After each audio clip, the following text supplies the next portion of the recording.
Hello everyone, my name is Nadeem Khan. Welcome to Uncommon Literature. Today we are going to do 5 literary terms.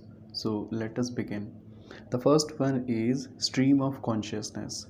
So you must have heard it when you read the novels like Mrs. Dalloway or Ulysses. So it is a technique which was used by the modernist novelists like Virginia Woolf and James Joyce. So what is actually stream of consciousness? So you have to understand the term first. So stream is a sort of small river, very small river in which water is flowing. So now you have to relate this idea to our consciousness. Has it happened with you that you are thinking something and after 10 minutes you reached to completely a different thing by relating one thing to the another? So that is the power of association. We call it the chain of association. We associate one thing with the another and we keep on moving ahead in our consciousness.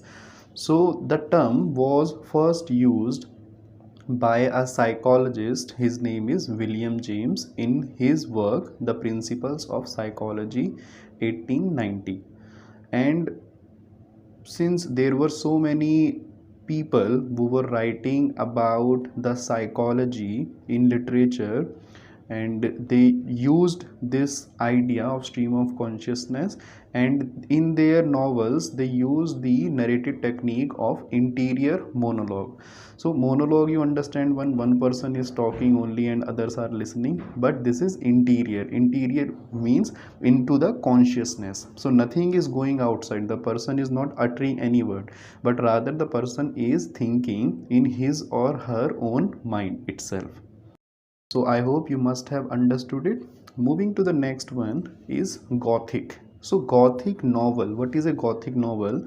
You can have a look at Frankenstein, which I have analyzed. So it was an imitation of the medieval times. So that is why Gothic novel comes under the Romantic era pseudo medieval fiction.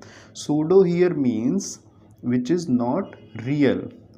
The idea of Gothic first came from the medieval buildings and ruins, like castles with dark passages, hidden chambers, full of mysteries and horror.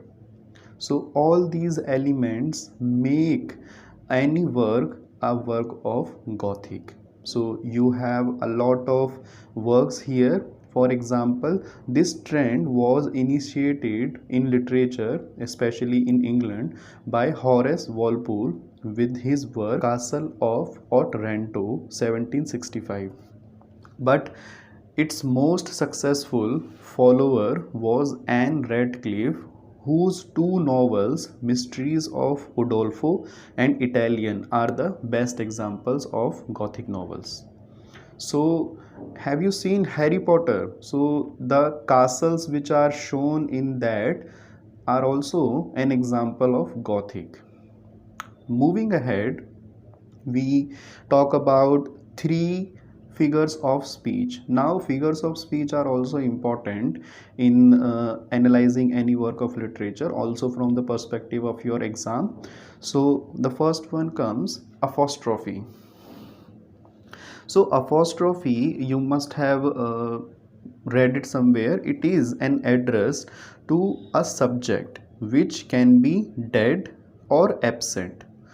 Basically, I make it simple for you that the poet is talking to somebody who can be either dead or absent from the place or the work, or it can also be non-living object.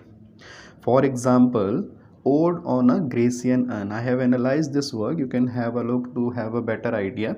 So here John Keats is talking to the urn directly. So it comes under apostrophe. We move further to Synecdoche.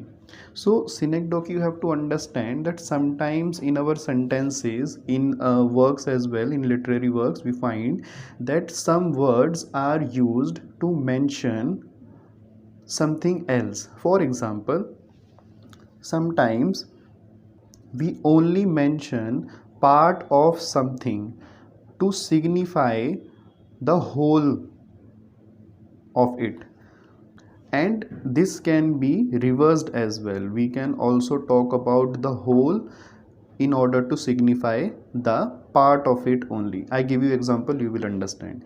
In marriages, in marriage proposal, you must have heard that the person asks for the hand only, but ultimately the meaning behind is the whole person. The person is not only asking for the hand of the beloved, rather the whole person. Okay. So next we move to metonymy. What happens in metonymy? One object or idea takes place of another with whom it is closely associated or related.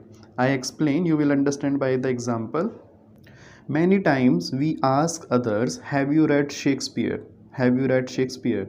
So by this we want to ask that have you read the works of Shakespeare? So here when we mention Shakespeare, we are actually talking about the works of Shakespeare. So here when we use Shakespeare's name like this, so it becomes a metonymy. Similarly, I give you another example. So this class is better than the last one. So here the word class is used for the group of students. Okay, so I repeat the definition of metonymy again, that one object or idea takes place of another with whom it is closely associated. Okay, so I hope you must have understood it by now. So with this we have come to the end of this video. I hope you must have understood completely all the 5 literary terms and the figure of speech as well. So with this I just want to say thank you so much.